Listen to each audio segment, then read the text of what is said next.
For the latest in strategic affairs, subscribe to our YouTube channel. Click the bell icon for updates.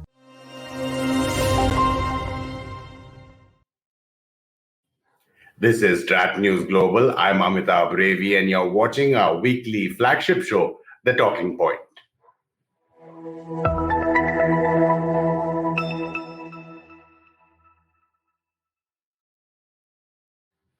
A warm welcome to all our viewers who are joining us on this stream, no matter where you are and what time it is. A warm welcome also from Taipei to our regular guest that we have on StratNews Global, Dr. Ming-shih Shen. Is served in the Taiwan Army up to the rank of colonel. He's currently, though, the director of the Division of National Security Research at the Institute for National Defense and Security Research. Dr. Shen, thank you again for giving us time. Hi, Amitabh, and good afternoon, Indian friend. Hi. And also from Pune, we are joined for the first time on our platform. A warm welcome to Dr. Roger C. Liu. He's an associate professor and the chair of the South and Southeast Asian Studies at Flame University. Dr. Liu, thank you for your time as well. Thank you, Amitabh. Nice meeting you here. The pleasure is ours. Hopefully, soon we will all meet in person. Dr. Liu, just looking at the situation in terms of global politics, and the latest report suggests that Xi Jinping and President Biden will have their virtual summit, possibly on Monday, next week itself. Now, Taiwan would obviously be a major part of that conversation, but do you see any outcomes? Do you see any change, or would it be status quo no matter what they talk about? Dr. Liu. Well, thank you. Thank you for the question. Yeah, like you said, Xi Jinping and Biden is going to meet online next Monday. But I would say that instead of playing Taiwan up as a major topic, I think that both sides will try to play this down, and they were not going to let this kind of divergence between the U.S. and China to surface in the public event like that.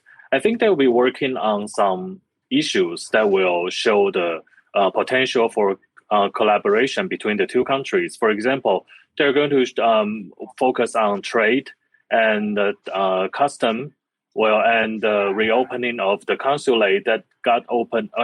They got closed last year, one in Chengdu, one in Houston. And they are going to talk about some visa issues, especially for the students who are going to study in the U.S., the Chinese students. And the other issue that they are going to talk about be about nuclear weapons, because China now has an increase in nuclear stockpile, and it has latest tested successfully its slight re-entry vehicle, right? And finally, and most importantly, the climate change issue will be a topic that they're going to talk about. So to create a good atmosphere of the two countries and show a possibility for further collaboration in the future, I think, they will talk about Taiwan, maybe under the table, but it's less likely that we will see that they are going to show a big divergence over Taiwan. Dr. Shen, now all through this year, we've seen Chinese threats, incursions into your ADIZ, warship exercises. Now, of course, the plenary of the Chinese Communist Party is also taking place, and we expect a historical declaration there in terms of Xi Jinping cementing his leadership position. Now, in the run-up to 2027, when the PLA celebrates its 100th anniversary, what do you expect from China in terms of these military threats? Do you visualize any chance of forced reunification through military means? Okay, we can see that China has always used to implementing in two-hand strategy.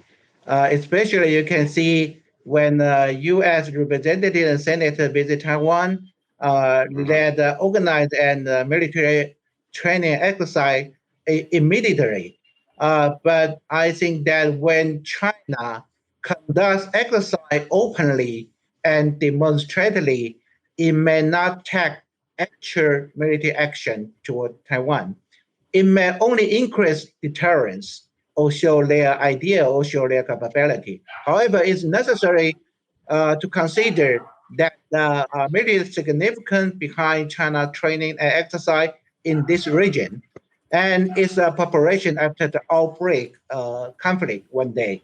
In my point, within 2 years, Xi Jinping will not launch a military operation. But if Xi Jinping get the military power and attempt to achieve his historical mission or the excuse of a major incident in Taiwan, he may launch a military operation at any cost to Taiwan. Dr. Liu, you were mentioning China's nuclear advancement, and just last week we saw the Pentagon, the U.S. Department of Defense report on military and security in 2021 that came out. How in that there is a lot of talk about Chinese strategy vis-a-vis Taiwan, whether it's in terms of the options, blockade, military invasion. There were at least 3 or 4 options that were laid out there. What is your point of view in terms of how Beijing will take this forward?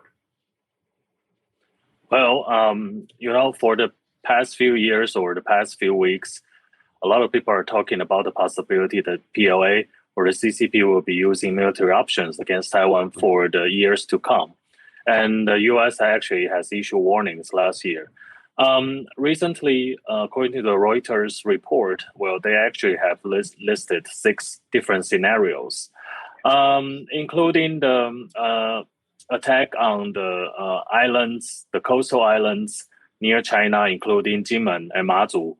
And the other 2 options includes the first one is customs quarantine, and the second one is full blockade. And scenario 5 is air and missile campaign, and finally is an all-out invasion. And actually, these things are being talked about and discussed by different military forces, especially in the U.S. They are talking about this and try to evaluate the possibility that PLA will choose. But I would like to echo Dr. Shen.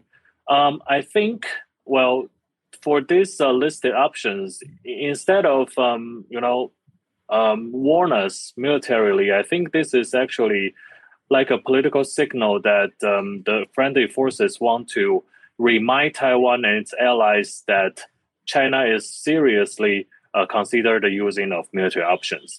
But for my own personal view, I think if China is really want to take the military actions, the most likely target will be the Pratas Islands, which lies to the southeast part of China between Taiwan and Hong Kong. If you check the map that the Chinese incursions recently implied to Taiwan, you will see that, the route that of the military aircraft by PLAF flying actually is just lies between the Pratas Islands and Taiwan. So I think they are practicing the possible scenario that once they try to launch an attack, they can just do it right away. So they are preparing for the readiness for that.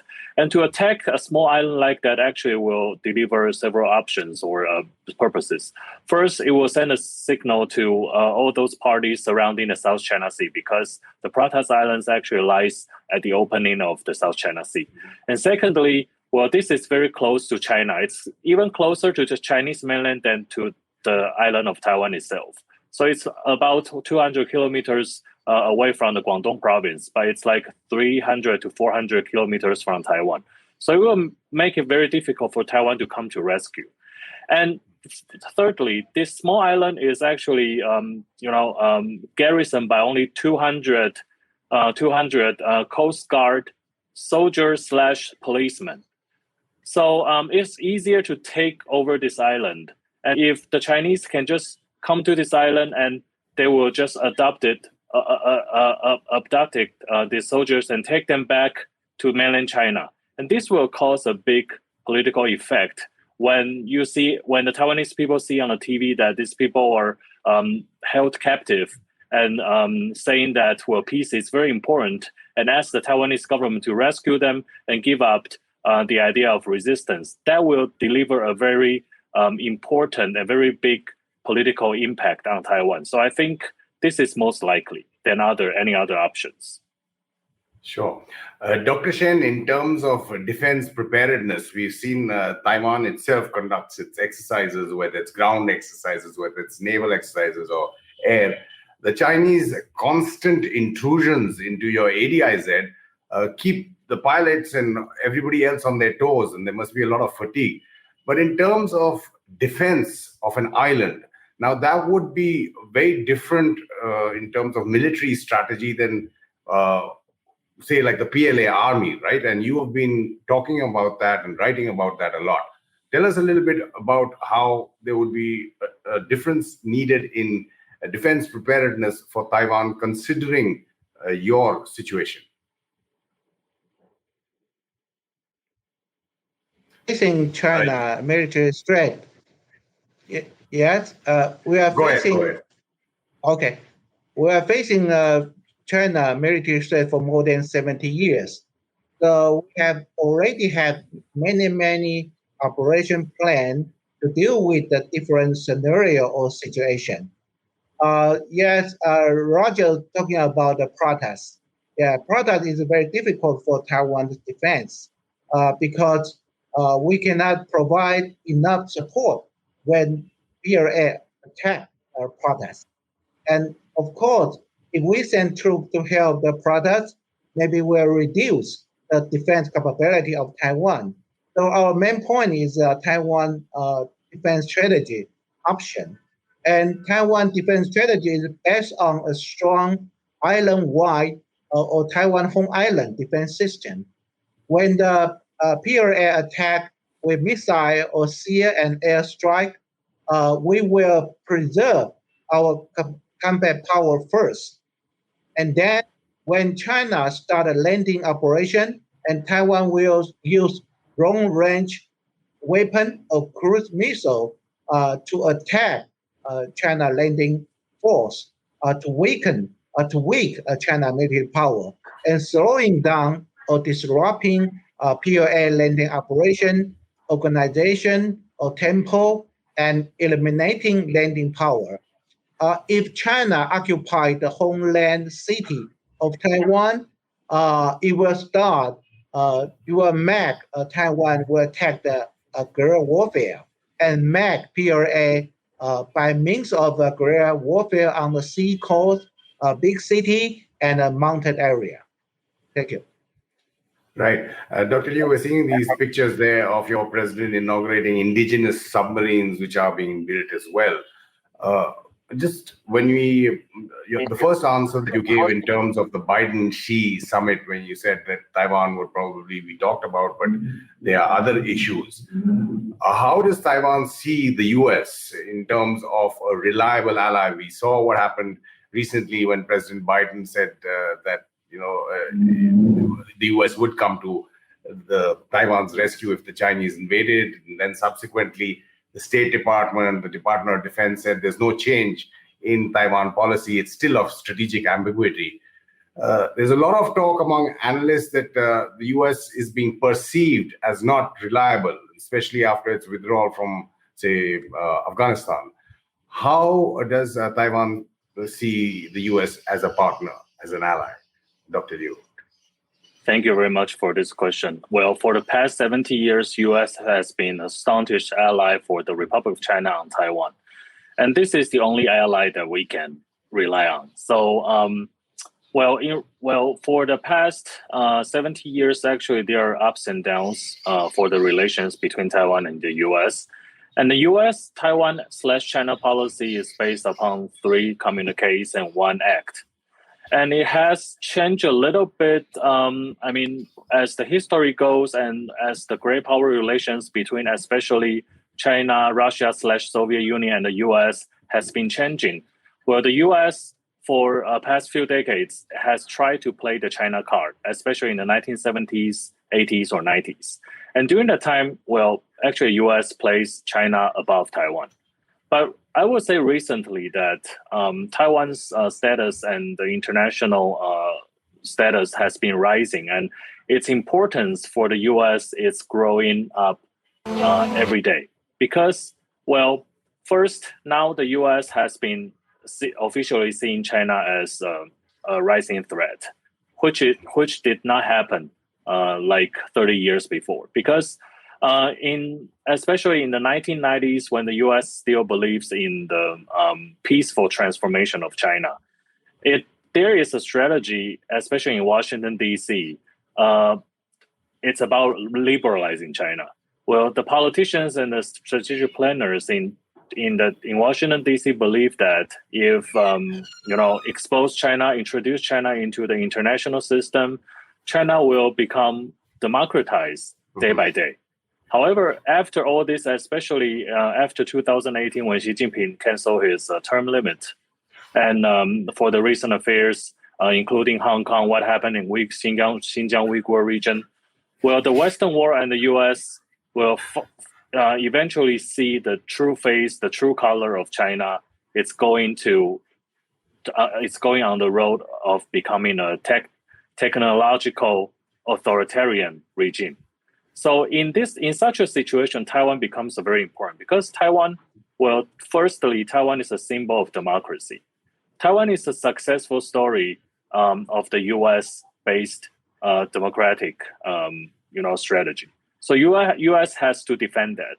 And secondly, economically, Taiwan is very important because Taiwan, harbors and provides like 90% of the chips in the world.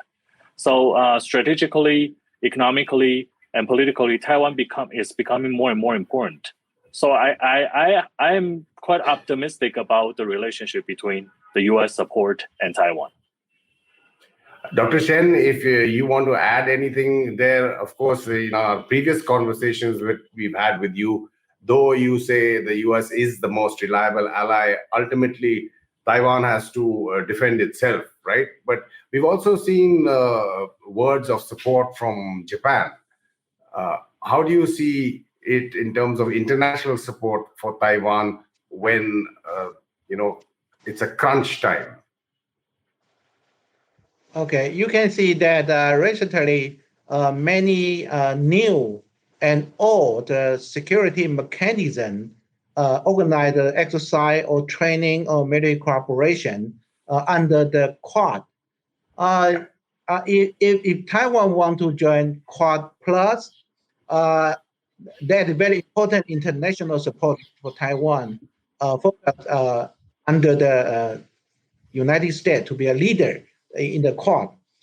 If Taiwan want to join the Quad Plus, in addition to strengthening military cooperation with the United States, Japan, and Australia, of course, if India can help, it's also important to strengthen cooperation between Taiwan and India. As far as political interests are concerned, in my point of view, India is not Taiwan's important interest, actually. Only can serve as a milestone that the expansion of Taiwan diplomatic achievement. But on the other hand, Taiwan is very important to India because when China faced the conflict with Taiwan and India, two sides, it must be resolved one by one because the conflict on the two fronts at the same time will make China trouble. And the aid of the democratic country from international will put China under the great pressure. Moreover, just Roger mentioned about the Taiwan semiconductor technology, supply chain role, and defense industrial development, and Chinese language teaching, and the research on the PLA are all very helpful for India to compete with China. At the present, the security relation between Taiwan and NATO and United States and Japan and Australia are getting closer. These countries should agree to strengthening Taiwan-India relation. Thank you. Dr. Liu, since we're talking about India, Dr. Shen brought up India. What more do you think we can do to improve relations?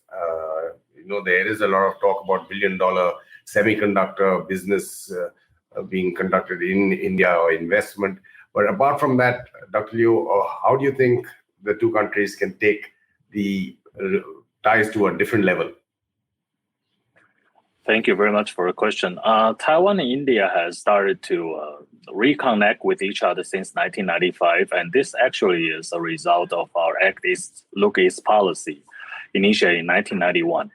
And for the past 25, 26 years, actually, a lot of strides has been made, and several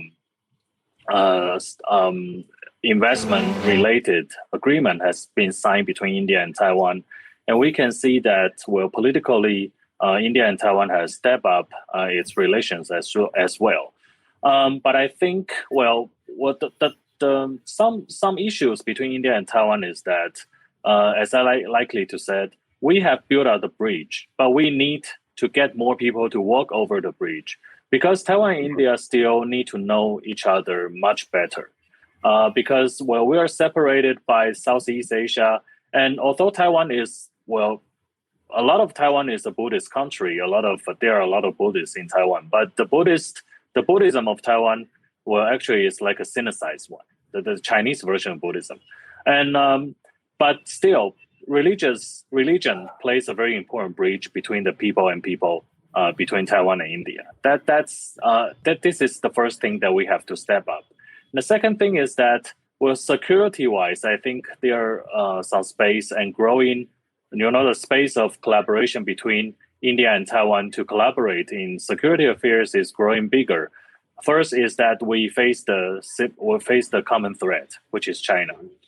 And the second thing is that as the U.S. has been stepping up the collaboration with both India and Taiwan, actually it creates a platform either in the weapon system that we are using or the tactics that we're applying.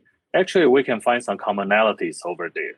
And the third thing is that, of course, as Dr. Shen has mentioned, economically it's very important. Now India is trying to establish an ecosystem for chip making. All right, the manufacturing industry step up, the Made in India, the Make in India, the Atman Nepal scheme that we are pushing for. Actually, it takes some technology support and educational support from the outside. And I think Taiwan can be the best partner of India because both are democracy, and actually there are a lot of overlap industrial-wise between China and Taiwan. So when India is pushing for China plus one strategy, actually Taiwan can help. And Taiwan can be a big help, in many other aspects as well. Dr. Shen, some of those aspects that you've even talked about with us earlier, for example, understanding of the PLA psychology, soldiers, the strategy and psychology, maybe even understanding the language more, Mandarin on the security front, with that, when our army has to deal with them on the Tibet border. Could you elaborate a little bit more on what kind of security cooperation India and Taiwan could have, and will they actually cross that bridge, which they haven't done before? Yeah, you can see that I think that Chinese language teaching is very important. It's not just language learning. It also focuses on you mentioned about philosophy or strategic culture of the PLA. Right now in Taiwan, we have many channels and many organizations or units starting that Chinese language teaching for foreign students. We also have a foreign country, their officer, maybe above lieutenant colonel, something like that, even no formal diplomatic tie with Taiwan. They also send their officer to our National Defense University or other university to learn Chinese, to learn Mandarin. And then we also provide some military course to teaching about PLA basic tactics or their strategic thinking, and of course their turn of every weapon system or every strategic thinking or tactics. So I think it's very helpful in the first step. The second step is I think the high level official exchange also very important. because not just a low-level lieutenant or major, if above the lieutenant general can annually exchange or visiting each country, I think is very helpful and a very big drive power to increase the cooperation relation between Taiwan and India. Dr. Liu, in terms of the U.S. support for Taiwan in international organizations, we've seen the push in WHO, in the United Nations that the U.S. also brought up. Now there is a list which has not been officially confirmed, but it has Taiwan on President Biden's list of countries that he would invite for the Democracy Summit, the International Democracy Summit in December. Now, that would be also an important signal, right? Yeah, well, I haven't checked it out myself, but if it is true, I think that will be a stride between, it will show the staunch support from the U.S. And of course, well, since the Republic of China and Taiwan has withdrawn from the UN in 1971, according to the Resolution 2758, well, Taiwan has tried very hard to go back in the most important international organization, which is UN. But this is hard because we know that China actually have more votes. So we need support from the US or other big nations. And I think one important support will be from India, because India is the leader of the non-aligned movement countries. So India will have a lot of votes. That's the first thing. And the second thing is that, well, India has been the staunch supporter of the multilateralism. So I think, well, if India can actually render its support for Taiwan in the UN system or in other systems, important international organizations, I think that will be a very, helpful, not only a very helpful action, but it will also deliver a very strong signal or gesture to other members in the international system that, well, Taiwan as a democratic country was supported by another democratic country, which is India. And that will be a very good signal.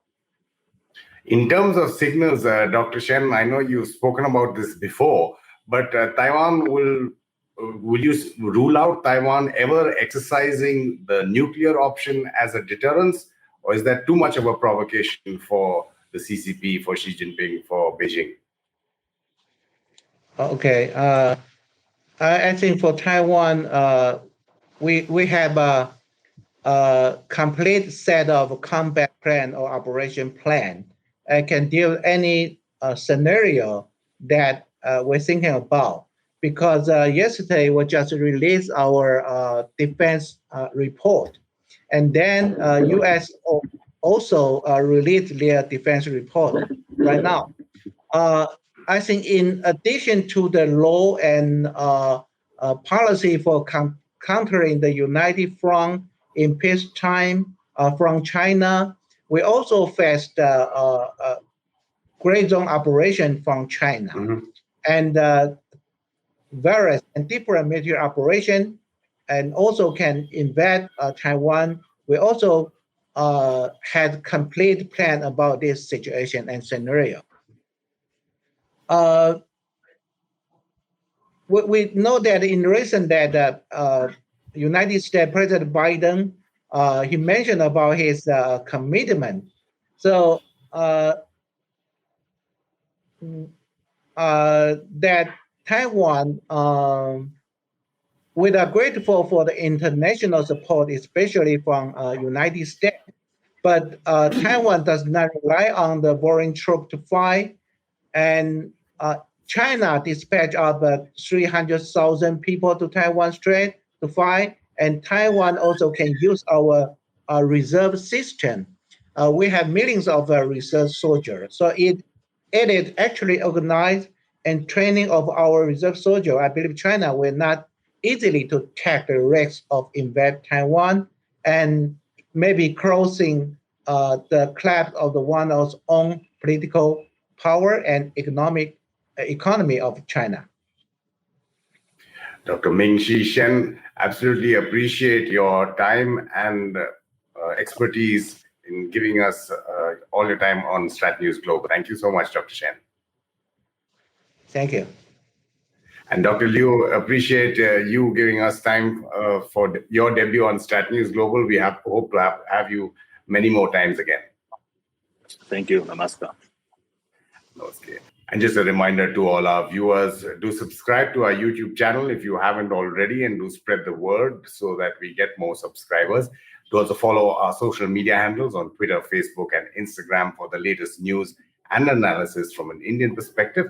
This is Talking Point on StratNews Global. I'm Amitabh.